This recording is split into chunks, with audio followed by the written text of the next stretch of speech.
నమస్తే, welcome to Telugu one news. నేను రూపానాథేళ. మనతో పాటు ఈరోజు ఒక స్పెషల్ గెస్ట్ ఉన్నారండి. అదేనండి, ఆంధ్రప్రదేశ్ మాచర్ల నియోజకవర్గంలో పిన్నెల్లి రామకృష్ణారెడ్డి గారు ఈవీఎం పగలగొట్టారు. ఆ సంగతి మనందరికీ తెలిసిందే.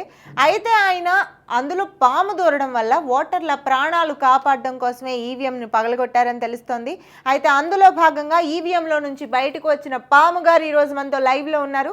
వారిని లైవ్లోకి తీసుకుందాం. నమస్తే పాము గారు. నా పేరు పాము కాదండి, సర్పరాజ్ అండి. ఓకే ఓకే, నమస్తే సర్పరాజ్ గారు. నమస్తే అండి. బై ద వే, మీరు పామని మాకు తెలుసు కానీ పదే పదే బుస్ అనకండి, భయం వేస్తుంది.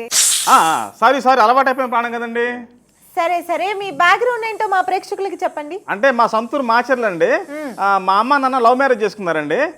ఒకసారి నా చిన్నప్పుడు ఏం జరిగింది అంటేనండి. ఓకే ఓకే, పాయింట్లోకి వద్దాం. సాధారణంగా పాములు అంటే ఎలుకల్ని కప్పల్ని పట్టుకుని తిని ఏ తొప్పల్లోనూ ఉండాలి, కానీ ఈవీఎంలోకి ఎందుకు దూరారు? దీన్ని మేము ఎలా చూడాలి? ఇంకెలా చూడాలండి? ఒక పాము ఈవీఎంలో దూరితే ఎలా చూడాలి అలా చూడాలండి. అంటే దీని వెనుక సపరేట్ యాంగిల్ ఏమైనా ఉందా అని? పొలిటికల్ యాంగిల్ ఉందండి. ఒక బాధ్యత గల వైసీపీ కార్యకర్తగా నేను ఈవీఎంలోకి దూరాను అన్నమాట. అసలు మీరు వైసీపీలో చేరడానికి స్ఫూర్తినిచ్చిన పాయింట్ ఏంటి? అంటే నాకు కారులోని విషయం ఉంటుందండి, కానీ చాలా మంది వైసీపీ నాయకులకి ఒళ్ళంతా విషయం ఏముంటుందండి. తమను వ్యతిరేకించే వాళ్ళ మీద విషయం కక్కుతూ ఉంటారు, జనం ఆలోచనలో విషయం నింపుతూ ఉంటారు. ఈ పార్టీ వాళ్ళందరూ నాకంటే గొప్పోళ్ళు కాబట్టి వైసీపీలో చేరానండి. అయితే మీ పార్టీలో మీకు బాగా నచ్చిన నాయకులు ఎవరు? ఇంకెవరండి? ఫస్ట్ జగన్ గారండి, ఆ తర్వాత విజయసాయిరెడ్డి గారండి, సజ్జల రామకృష్ణారెడ్డి గారు, కొడాల నాని గారు, వల్లభనేని వంశీ గారు, పెద్దిరెడ్డి రామచంద్రారెడ్డి గారు, రోజా గారు, విడదల రజనీ గారు, ఇంకా చాలామంది ఆ లైకింగ్ అండి. అలాగే మా నాయకుడు పిన్నెల్లి రామకృష్ణారెడ్డి గారు నాకు చాలా ఇష్టం అండి.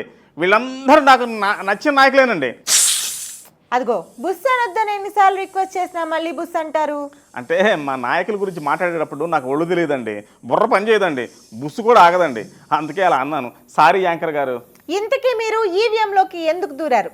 AP wants to know. అంటేనండి, ఈసారి మాచర్ల నియోజకవర్గంలో మా నాయకుడికి జనం ఓట్లు వేసేట్టు లేరండి. అందుకని ఏంటంటే ఈవీఎంలోకి దూరిపోయి టీడీపీకి వేసిన ప్రతి ఓటు మా వైసీపీకి ఏమన్నా కన్వర్ట్ చేయొచ్చా అని ట్రై చేయాలనుకున్నానండి. అందుకే దూరానండి. ఇంతలో మా నాయకుడు వచ్చి ఈవీఎం పాల్గొట్టాడు, నేను దాంట్లోంచి బయటపడ్డాను. అదన్నమాట.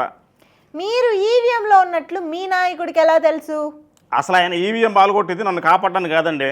ఆ బూత్లో ఓటర్లు టీడీపీ వాళ్ళకి ఓట్లు వేస్తున్నారు, అందుకే మా నాయకుడు దాన్ని పాల్గొట్టేశాడు. అయితే మీరు అనుకోకుండా ఈవీఎంలో నుంచి బయటపడ్డారు కదా, మీ నాయకుడు మిమ్మల్ని గుర్తుపట్టలేదా? గుర్తుపట్టలేదండి. ఎందుకంటే నా అలాంటి పాములు ఆయన దగ్గర చాలా ఉన్నాయండి.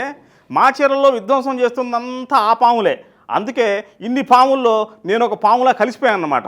అందుకే ఆయన నన్ను గుర్తుపట్టలేదండి. అయితే అందరూ పాము పాము అని అరిచి మిమ్మల్ని చంపడానికి ట్రై చేయలేదా? నాకంటే పెద్ద పాము ఆడికి వచ్చింది, ఈవీఎం పగలగొట్టింది. అలాంటప్పుడు నన్ను ఎవరు పట్టించుకుంటారండి? అయితే ఈసారి ఎలక్షన్లో మీ అభిమాన పార్టీ గెలిచే అవకాశాలు ఏమైనా ఉన్నాయా? ఈ ఎలక్షన్స్లో మాత్రమే కాదండి, రాబోయే ఏ ఎలక్షన్స్లో కూడా వైసీపీ గెలవదండి, రాసి పెట్టుకోండి. అయితే మీ రాజకీయ భవిష్యత్ ఏంటి? వైసీపీలోనే కొనసాగుతారా, లేకపోతే వేరే పార్టీలోకి ఏమైనా మారిపోతారా? ఇక నేను రాజకీయాలు గుడ్ బై చెప్పేస్తున్నానండి. వైసీపీలో ఉన్న పాములు చూసిన తర్వాత నేను రాజకీయ సన్యాసం తీసుకొని పుట్టలోకి వెళ్ళి తపస్సు చేసుకోవాలని డిసైడ్ అయిపోయానండి. మంచి డెసిషన్. థ్యాంక్స్ అండి. ఎన్నిసార్లు చెప్పిన బుస్ అంటావేంటయ్యో బాబు? సారీ థ్యాంక్స్ మిస్ అనబోయి థ్యాంక్స్ బుస్ అన్నానండి. I'm very sorry madam. సరే థ్యాంక్ యూ అండి, మేము అడగగానే ఇంటర్వ్యూ ఇచ్చినందుకు సర్పరాజ్ గారు.